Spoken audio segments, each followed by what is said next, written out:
नमस्कार, मैं हूँ सुरेश चौहान के और आज हम कुंभ मेले से चलते चलते करें। हमारे साथ गीता मनीषी ज्ञानानंद जी महाराज जी है। महाराज जी, आपका स्वागत है। जी, और बहुत इस बहुत शुभ। कुंभ मेले में आपके दर्शन हो रहे हैं और आपके थ्रू सुदर्शन के दर्शकों को भी दर्शन हो रहे हैं। ये इतना भव्य आयोजन है, थोड़ा हम जानना चाहेंगे कि इस कुंभ मेले में आप क्या कर रहे हैं। वास्तव में कुंभ मेला पूरे विश्व में सनातन स्वाभिमान का एक पर्याय बना हुआ हाँ। है। पूरे विश्व में भारत गौरव की अभिव्यक्ति के रूप में दिखाई दे रहा है कुंभ मेला। और यह भी एक प्रत्यक्ष अनुभव हो रहा है कि पूरे विश्व की उत्सुकता, कहीं कुछ अनुकूलताओं में होती है उत्सुकता, हाँ, जानने और को। कहीं हाँ, हाँ, जानने की हाँ, भी, और कहीं कुछ दूसरी तरह की उत्सुकता, हाँ, वो आप हाँ, भली हाँ, प्रकार हाँ, जानते हाँ, हैं हाँ, तो कि विरोधी ये विरोध का सोचेंगे। विरोधी विरोध हाँ, के लिए हाँ, उत्सुक हैं, हाँ, हाँ, देखने के लिए कि ये क्यों हाँ, ऐसा हाँ, है, हाँ, कि हाँ। क्योंकि क्यों। इसमें ये कहा जा रहा है हाँ, ना कि ये मक्का मदीना से ज्यादा लोग हैं, जी विश्व जी। का सबसे बड़ा धार्मिक आयोजन है। तो जो कुछ कट्टरपंथी, उनको तो स्वाभाविक ऐसा हाँ, लगेगा निश्चित। कि हाँ। जिनके, और उसका भी एक सिद्धांत है गीता के अनुसार, हम्म, तो जिसकी जैसी अंदर मानसिकता भरी होगी, हम्म, वो उसी दृष्टि से ही तो देखेगा। देखेगा। हाँ। और जिसके अंदर पहले से घृणा भरी है, हम्म, हम्म, ईर्ष्या भरा है, हम्म, दूसरों की लूटपाट करके अपने को हम्म, समृद्ध करने की कुछ चेष्टाएं भरी हैं, तो उनकी दृष्टि भी तो निश्चित वैसी ही होगी ना। वो अपनी दृष्टि वैसी ही बनाएंगे, उसी हाँ। दृष्टि से देखेंगे। हम्म, तो हमें लगता है कि पूरे विश्व में हम्म, हमारी दृष्टि से देखें तो हमारे सनातन का स्वाभिमान है पूरे विश्व में, एक झंडा ऊंचा हुआ है। महाकुंभ। पूरे विश्व में झंडा, और पूरा विश्व को देखने का अवसर मिल रहा है कि जब हिंदू शक्ति, हिंदू चेतना इकट्ठी होती है तो उसका स्वरूप क्या हो सकता है और क्या होता है। कुंभ आस्था के साथ साथ उसका भी एक स्वाभाविक दर्शन है। अब इस में इतना बड़ा आपने पेंडॉल लगाया है, मैं ज़रा दर्शकों को बता दूं कि इस कुंभ में जो कुछ प्रमुख बड़े पेंडॉल है उसमें से हम इस एक स्थान पर खड़े हैं, सेक्टर 9 में। यहाँ पर ये इतना भव्य द्वार है, इतना भव्य शिविर है, थोड़ा इसके बारे में भी बताएं। जी, ये हमारा कार्षणी कुंभ मेला शिविर है। हम्म, हमारे पूज्यपाद गुरु शरणानंद जी महाराज, जो वृंदावन। वृंदावन रमन रहते थे, जो पूरे संत समाज में, हम्म, वो भले ही किसी पीठ का कोई आचार्य हो, हाँ, लेकिन सबकी यदि एक निष्ठ कहीं भावना बैठती है सर्वमान्य है तो वो निश्चित और सर्वमान्य निर्विवाद है, है। निर्विवाद हैं, और कभी किसी के उसमें नहीं रहते। तो महाराज श्री के संरक्षण में ये पूरा कुंभ मेला शिविर है। और यहाँ भव्यता के साथ साथ विशेष ध्यान रखा गया है आध्यात्मिकता का। नहीं, दिव्य तो है ही, हाँ, बस भव्यता दिव्यता लोगों का, को समझने के लिए मैंने दिव्यता, शब्द प्रयोग भव्यता किया। केवल उस दृष्टि से है, वैसे दिव्यता है। प्रकृति के साथ संस्कृति को पूरा सुरक्षित रखने का प्रयास किया गया है। आध्यात्मिक अनुष्ठान प्रातः 5 बजे से लेकर रात्रि 10 बजे रात तक चलते रहते हैं। व्यासपीठ से बहुत मर्यादित कार्यक्रम यहाँ श्रीमद् भागवत कथा पूज्य भाई श्री के द्वारा संपन्न हुए। पूज्य गोविंद देवगिरी जी महाराज का राष्ट्र चिंतन, शिवाजी महाराज जी के हाँ, ऊपर उन्होंने उनका। नित्य प्रति अपनी हाँ, कथा में हाँ, शिवाजी महाराज की चर्चा की। और एक दिन तो उन्होंने बहुत स्पष्ट अपनी कथा में कहा कि यदि कोई छत्रपति शिवाजी महाराज को अच्छे ढंग से समझ ले एक बार, तो देश की अनेकानेक समस्याओं का समाधान हो एक सकता साथ है। हो सकता है। तो ऐसा कार्यक्रम चला। अब गीता प्रवचन होंगे, ऐसे अनेक कार्यक्रम, कई यज्ञ अनुष्ठान चल रहे हैं। कहीं एक दिन राष्ट्रवादी कवियों का एक कवि सम्मेलन भी अच्छा। यहाँ हुआ। हाँ, हाँ, सायंकाल में प्रमुख संत नित्य प्रति पूज्य अवधेशानंद जी महाराज भी आए, पूज्य मुरारी बापू जी भी आए, कैलाशानंद जी महाराज आए, राजेंद्र दास जी महाराज, लगभग जो भी प्रमुख संत यहाँ हैं तो वो भी आ रहे हैं। उनके भी कहीं ना कहीं आशीर्वाद और संदेश यहाँ कुंभ से, शिविर से मिल रहे हैं। तो अनेकानेक अनुष्ठान दिन भर यहाँ चलते रहते हैं। और आप पूरे समय यहाँ उपलब्ध भी है। लगभग हम यही एक निमित्त है, हमें लगता है कि सबको देश भर मिलने का का। हाँ, संत सब लोग। समाज एक हाँ। साथ होता है, तो संत समाज के साथ बैठना हो जाता है। संतों को कभी बुलाना, कभी संतों के पास जाना, कभी कोई विचार विमर्श करना, कुछ चिंतन मंथन हो जाता है।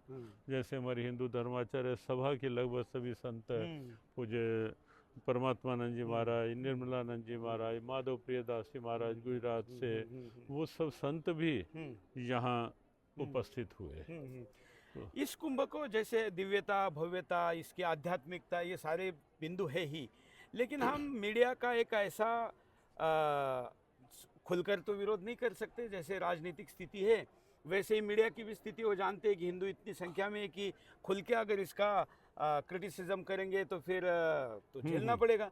तो अप्रत्यक्ष रूप से कोई मोनालिसा की आंखें, कोई सुंदर साध्वी, कोई साइड डोर निकाल लेते हैं। हाँ, तो वो जो हो रहा है ये भी एक अप्रत्यक्ष भारत के मीडिया का इस कुंभ के प्रति एक नकारात्मक रवैया है।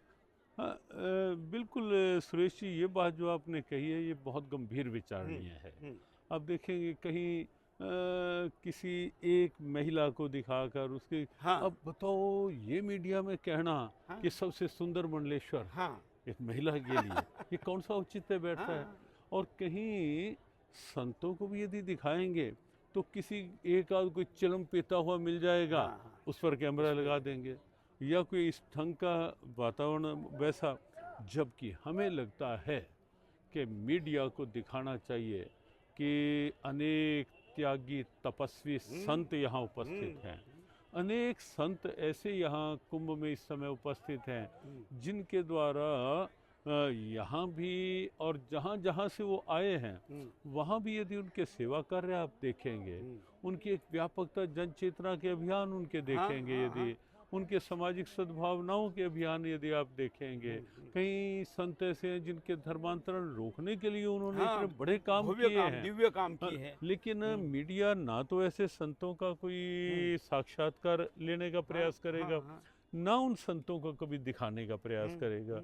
हमें लगता है कि मीडिया को इस कुंभ मेले को एक राष्ट्र गौरव, यदि मीडिया वाले भी राष्ट्र की सोच रखते हैं तो उन्हें इस कुंभ मेले को राष्ट्रवादी सोच के रूप में दिखाना चाहिए। बिल्कुल। कि कहीं यज्ञ अनुष्ठान हो रहे हैं और आप देखें इतने यज्ञ अनुष्ठान हो रहे हैं यहाँ, एक ही स्थान और एक यज्ञ कहीं होता है तो वैज्ञानिक शोध भी इस बात को पुष्ट कर चुके हैं कि एक जगह यज्ञ होता है तो वातावरण के कितने प्रकार के प्रदूषणों का हरण कर लेता है।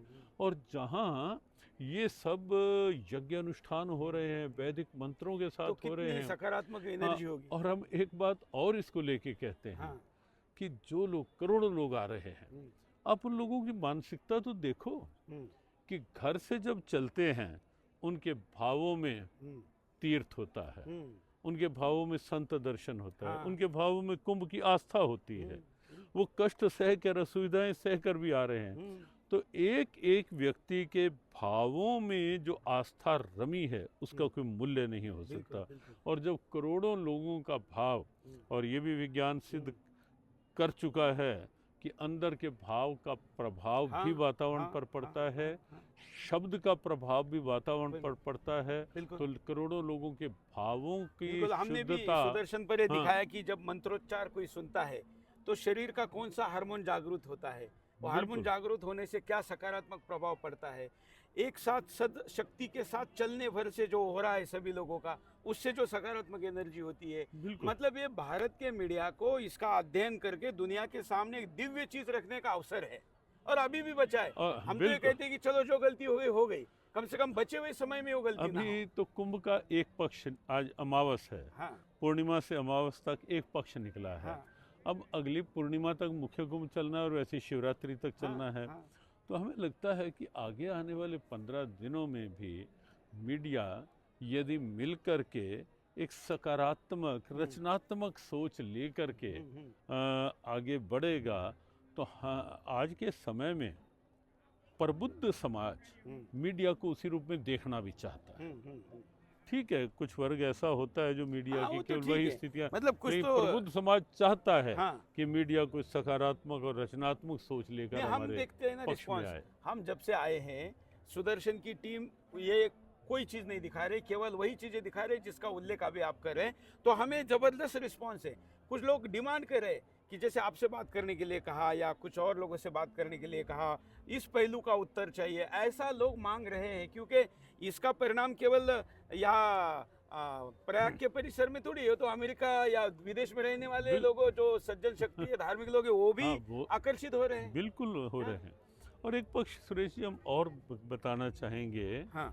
समाज को भी, विश्व को भी, हम्म, कि इस कुंभ एक कितना बड़ा हमारी एक समाधान के रूप में है हम्म, कि एक सोच एक ऐसी बना ली गई सनातन के प्रति, हिंदू समाज के प्रति, कि हिंदू समाज में कहीं ना कहीं अस्पृश्यता, हाँ। छुआछूत की भावना है, कहीं ये एक होके नहीं बैठ सकते, एक होके नहीं चल सकते, वर्ण आश्रम धर्म के अनुसार ये केवल एक वर्ग को प्रोत्साहित करते हैं।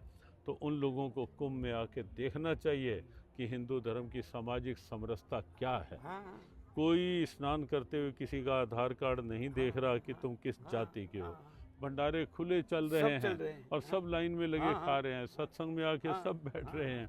तो यहाँ कोई जाति प्रश्न नहीं, वर्ग प्रश्न नहीं, यहाँ केवल एक सनातन सोच को लेकर लोग आ रहे हैं। कुछ जगह चरण सेवा चल रही है। जी जी, लोगों के पैर दबा रहे हैं, पैर धो रहे हैं। हाँ, और अच्छे अच्छे लोग दबा और रहे हैं। मैं जो थे वो तो उनको देखकर ही लगा कि ये कोई ऑफिसर है। मैंने पूछा तो ब्राह्मण थे। मतलब हम जाति पाति में नहीं पढ़ते, लेकिन जब हम इसकी चर्चा कर रहे हैं तो वो थोड़ी देख रहे हैं कि आने वाला कौन है। सब हिंदू है, सब सनातनी है। और सब जो जातिवाद की बात आपने छेड़ी है, ये तो बड़ा राजनीतिक दलों को भी संदेश है कि हिंदू इस तरीके से एक होता है। हमें लगता है सुरेश जी, ये जातिवाद का जो विश्व समाज में आया विषमता के रूप में, वो कहीं ना कहीं ये राजनीतिक को लेके जो एक संकीर्ण सोच हो जाती है, और जो सोच केवल कुर्सी तक सिमट जाती है कि बस मेरी कुर्सी सुरक्षित रहे, उसके आगे और कुछ नहीं। हम उसके लिए प्राय कहते हैं कि धृतराष्ट्र की सोच जब ये बनती है कि मेरी सत्ता सुरक्षित रहनी चाहिए, किसी का चीरहरण होता रहे, तो जब ये सोच बनती है कि मर्यादाओं का चीरहरण होता रहे, अस्मिता लुटती रहे, समाज बढ़ता है कटता है, बढ़ता कटता रहे, लेकिन हमारी कुर्सी सुरक्षित है, हमारी एक सोच, तो वहाँ ये समस्याएं जन्म लेती हैं। और ये कुंभ उन समस्याओं का समाधान है। ऐसी राजनीतिक संकीर्ण सोच रखने वालों को भी कुंभ को उस रूप में देखना चाहिए। बहुत बड़ा उत्तर है। इसके साथ आगे अभी हम ये देख रहे हैं कि इस कुंभ में युवाओं की संख्या बहुत ज़्यादा है। मतलब अभी मैं अगर इधर कहूँ, कैमरामैन थोड़ा सा कैमरा भी घुमाए और पीछे भी लोगों को दिखाए, तो लोग कहते हैं कि आध्यात्म का मतलब वयोवृद्ध लोग, उम्रदराज लोग, जो रिटायर्ड हो चुके, वानप्रस्थ है, लेकिन यहाँ महिलाएं भी, लड़कियां भी इतनी बड़ी संख्या में हैं। युवा कुंभ भी इसको कहना चाहिए। हाँ ये निश्चित है, और ये हमारे लिए हम भविष्य का एक बहुत अच्छा संकेत भी है ये, कि जब युवाओं में स्नान के लिए जिज्ञासा जागृत हो रही है, और युवा बहुत बड़ी संख्या में पैदल चलते चलते आ रहे हैं, युवा बहनें भी, युवा भाई भी, और हमें लगता है कि हमारे भारत का भविष्य निश्चित एक उज्जवल संकेत दे रहा है। और ये कुंभ उस उज्जवल भविष्य की भी एक अभिव्यक्ति है, इस रूप में कि युवाओं के भीतर जब अपने सनातन के प्रति, कुंभ के प्रति एक ऐसी भावना जागृत होती, पूरे कुंभ में देखी जा सकती है। ये भी देखा गया कि जो बड़ी बड़ी मल्टीनेशनल कंपनियों के मालिक है, सीईओ है, या बड़े साइंटिस्ट है, वो लोग भी यहाँ रहे, जिनको मॉडर्न युग का म्यूजिक बैंड कहा जाता है, जिनके टिकट लाखों में बिकते हैं, बड़े बड़े स्टेडियम भर जाते हैं उनके, वो लोग यहाँ स्नान करने आ रहे हैं, बॉलीवुड हॉलीवुड के आ रहे हैं। तो इसके बाद भी लोग, इसके कारण भी लोगों में एक अच्छा संदेश जाता है। वो अच्छा है, ऐसे लोगों का आना हम कहते हैं कि बुरा नहीं। कुछ लोग कहते हैं कि ऐसे लोग क्यों से आ रहे हैं, ऐसे लोगों का आना अच्छा है। उनके माध्यम से मान लो बहुत लोग आते हैं, और आके किसी निमित्त से भी हो वो स्नान कर रहे हैं, कम से कम वो कुंभ का दृश्य देख रहे हैं, वो इस माध्यम से हिंदू समाज की एकता और सनातन की एक प्रत्यक्ष अभिव्यक्ति को सामने निहार रहे हैं। लेकिन हम एक बात सुदर्शन चैनल के माध्यम से अवश्य कहना चाहेंगे कि ऐसे सेलिब्रिटीज़ भी जो जिस क्षेत्र के हैं वो आए, अभिनंदन है, लेकिन आ करके वो एक सकारात्मक संदेश यदि अपने अपने सोशल मीडिया के माध्यम से, अपने अपने जो भी उनके फॉलोअर्स हैं उस माध्यम से ये संदेश दें कि कुंभ क्या है, कुंभ का गौरव क्या है और कुंभ के पीछे हमारे सनातन ऋषियों की क्या गहरी सोच रही है और वर्तमान और भविष्य के लिए ये कुंभ कैसे हमारे भारत का और हमारे सनातन का एक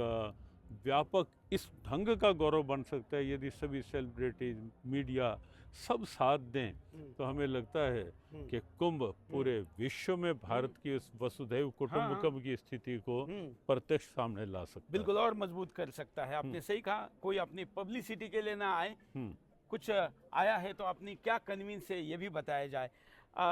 इस कुंभ में कुछ लोगों की धारणा है कि केवल संगम पर स्नान करना ही कुंभ है और इसलिए देख रहे हैं कि ज़्यादा लोग केवल संगम पर ही जाना चाहते हैं। वस्तुतः संगम का एक महत्व सबके मन में बैठा हुआ है। हाँ। लेकिन ये पूरा प्रयागराज क्षेत्र जो है और जहाँ जहाँ घाट बने हैं, गंगा जी का जल हो, यमुना जी का जल हो, सरस्वती तो कुंभ में आपको शिविरों में प्रकट दिखाई देंगी, ज्ञान के रूप में, कहीं वैदिक मंत्रों के रूप में, वो सब सरस्वती का स्वरूप है, वो प्रकट उस रूप में हैं ही। लेकिन गंगा जी का प्रवाह भी अक्षुण्ण है, यमुना जी भी प्रवाहमान है। कहाँ यमुनोत्री से यमुना जी चल के आई हैं, गंगा जी गंगोत्री से चल के आई हैं। तो जब प्रवाहमान स्वरूप है और वहाँ से स्पर्श होके फिर आगे जा रहा है, तो हमें लगता है कि जहाँ भी स्नान होगा, जो भी प्रशासन ने सुविधा के लिए व्यवस्था की है, संभवतः 50 के लगभग अलग अलग घाट बनाए हैं स्नान के, तो जहाँ भी घाट दिखे वहीं स्नान करें, विश्वास की डुबकी लगाएंगे, भाव की डुबकी लगाएंगे, तो अमृत उनके लिए वहीं अमृत और है। गंगा माँ ने जहाँ बुलाया वहाँ तो अपने आप ही हो सकता है कि रेले के साथ भी आप अपने आप चले जाएं। जी जी, विशेष अलग से कुछ करने की जरूरत नहीं है। आयोजन को लेकर एक आपकी प्रतिक्रिया चाहूँगा। वैसे तो बड़ा भव्य, दिव्य और बहुत ही आकार के स्वरूप में हो, व्यवस्था के स्वरूप में हो, बड़ा आयोजन है। हाँ, निश्चित ही इतनी बड़ी व्यवस्था वो आसान काम नहीं है। हाँ। लेकिन और वो भी रेत में। हाँ। और रेत के साथ साथ प्रयागराज कुंभ की एक और विलक्षण सी स्थिति रहती है कि जनवरी में कुंभ लगना होता है, 14 जनवरी मकर संक्रांति से। नवंबर तक तो यही नहीं निश्चित हो पाता कि गंगा जी का कटाव, जल कटाव जो है वो किस ओर इस बार जाएगा। तो उसके पश्चात ही भूमि का आवंटन हो पाता है और 1-1.5 महीने में ही सब व्यवस्थाएं करनी होती हैं।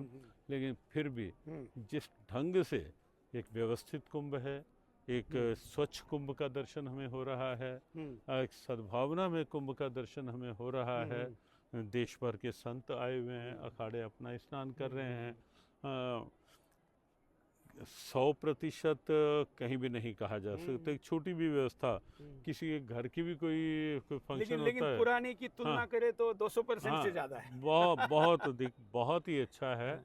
स्वच्छता चारों ओर है, कहीं गंदगी नहीं, कहीं वो नहीं। और जिस ढंग से कार्यकर्ता, लगभग हजारों की संख्या में कार्यकर्ता टी शर्ट पहनकर मैदान साफ की दृष्टि से लगे हुए हैं, सफाई में लगे हैं, तो निश्चित सभी अभिनंदनीय हैं।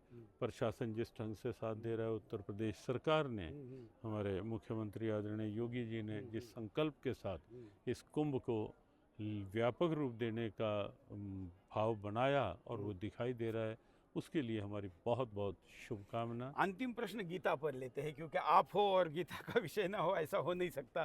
तो इस कुंभ में गीता, ये क्या आप कह रहे हैं, कैसे लोगों तक जा रहा है? वास्तव में भगवत गीता जो है वो निष्काम कर्मयोग का एक संदेश है। और उत्तर प्रदेश के मुख्यमंत्री स्वयं गीता के अध्ययन करता है, उन्होंने भी गीता जी को लेके ही वो लिया है। तो निष्कामता को लेके जब एक कार्य होता है, हमें क्या मिलेगा ये सोच नहीं, हम क्या दे सकते हैं, ये जब सोच लेके जब कोई कार्य होता है तो कार्य की व्यापकता दिखाई देती है, कार्य में कहीं ना कहीं एक कुशलता भी दिखाई देती है।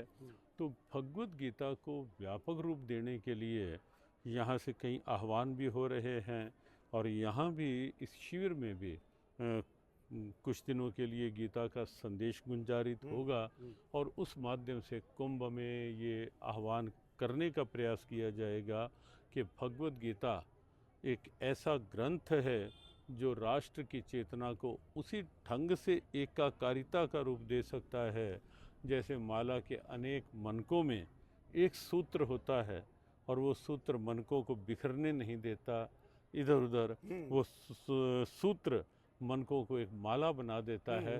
तो गीता का संदेश एक ऐसे सूत्र का काम कर सकता है जो विभिन्न वर्गों को, वर्णों को, सब प्रकार के लोगों को एक चेतना का एक सूत्र देकर, सनातन जागृति का एक सूत्र देकर के राष्ट्र गौरव की एक माला बना सकता है। बिल्कुल बिल्कुल। अपने इतने व्यस्त समय में समय निकालकर सुदर्शन के दर्शकों को जानकारी दी, आपका बहुत बहुत धन्यवाद। और बचे हुए कुंभ के समय के लिए आपको बहुत बहुत शुभकामनाएं। हमारी भी सुदर्शन चैनल के सभी दर्शकों, श्रोताओं के लिए बहुत बहुत शुभकामनाएं।